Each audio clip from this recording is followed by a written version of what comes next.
Cho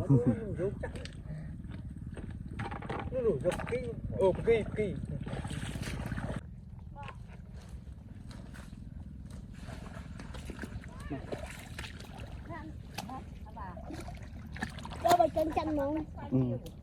Đăng mấy con mà đăng này. Bà chân. Đăng kia hở ọt.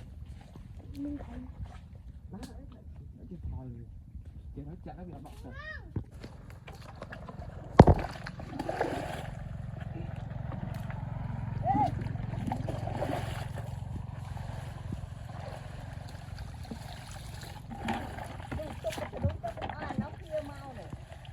Lỡ ở đấy thìទឹកlỡ tí ra. Nhưng mà anh trên tay rồi.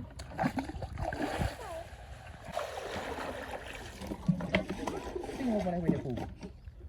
Cầm tục ấy. Ấy. Mình ấy. À, con trâu.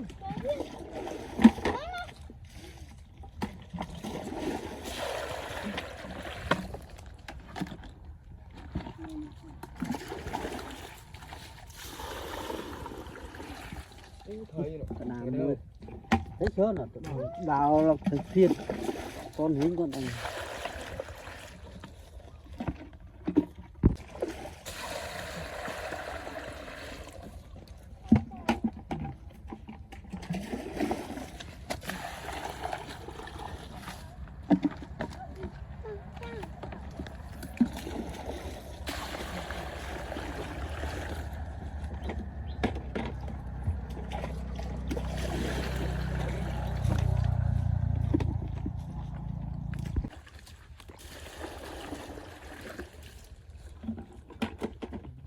con có chui quy nữa.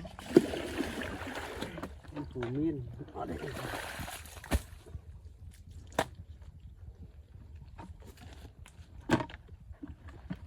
Ôi.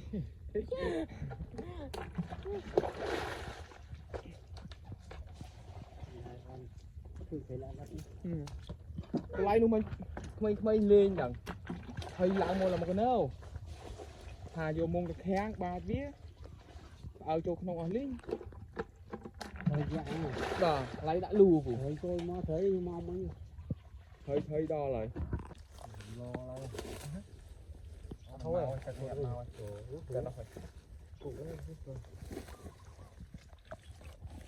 này thì chăm thon nào tiêu hiến này rồi lại trong sạch ấy bò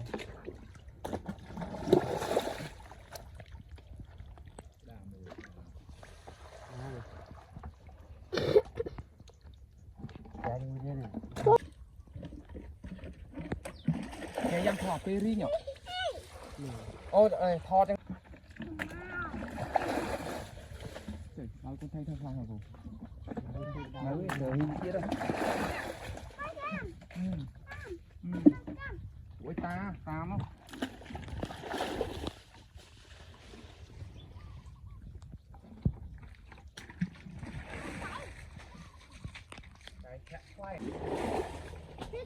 không thế mà xoay thì ốc lắc bài tối nữa ôi ai không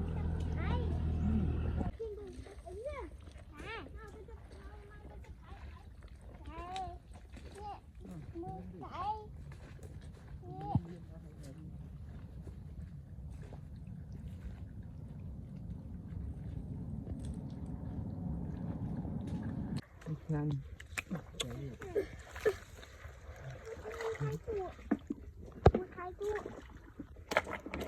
Hello.